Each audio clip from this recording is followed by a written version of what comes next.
ఎన్టీఆర్ జిల్లా Kanchikacherla KDCC bank కార్యాలయం వద్ద పీఏసీఎస్ ఉద్యోగుల నిరాహార దీక్ష 6వ రోజుకు చేరింది.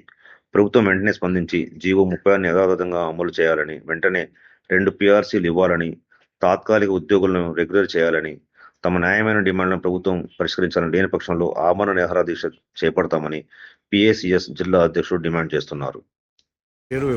నమస్తే అండి, నా పేరు హరికృష్ణ. నేను ఎన్టీఆర్ జిల్లా పియాక్స్ ఎంప్లాయీస్ అసోసియేషన్ ట్రెజరర్గా పనిచేస్తూ ఉన్నాను.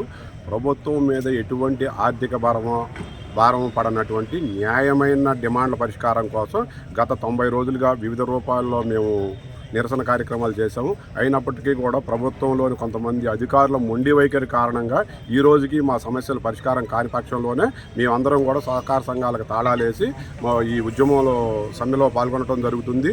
ఇదే రకంగా ప్రభుత్వ అధికారులు మొండి వైఖరి అవలంబించినట్లయితే వచ్చే వారం నుంచి మేము ఆమరణ నిరాహార దీక్షలో దిగుతున్నాము. ప్రభుత్వం మీద ఆర్థిక భారం లేని ఈ సమస్యలన్నింటినీ కూడా సానుకూలంగా పరిష్కరించినట్లయితే మేము రైతులకి దగ్గరుండి సేవ చేయడానికి అవకాశం ఉంటుంది. కాబట్టి ప్రభుత్వం ఆయన దయ ఉంచి ఈ సమస్యలన్నీ పరిష్కరించాలని కోరుతున్నాం. సహకార సంఘాల్లో ఎంతో కాలంగా రిక్రూట్మెంట్లు అనేవి లేవు. రిక్రూట్మెంట్లు లేకపోవడం వల్ల ఆర్థిక వ్యవహారాలు అన్ని రకాల పనులు పెరిగినందువలన తాత్కాలికంగా ఉద్యోగులను నియమించుకోవడం జరిగింది. ఆ ఉద్యోగులను కూడా మేము రెగ్యులర్ చేయాలి అనే కోరుతా ఉన్నాము. అలాగే జీవో నెంబర్ 36ని యథాతథంగా అమలు చేయాలని, 2 పీఆర్సీలు అమలు చేయాలని న్యాయమైన డిమాండ్లు ఉన్నాయి. దీంట్లో ప్రభుత్వం మీద ఎక్కడా కూడా ₹1 ఆర్థిక భారం కూడా పడినటువంటి ఈ సమస్యల్ని తక్షణమే పరిష్కరించాలని మేము కోరుతున్నాం.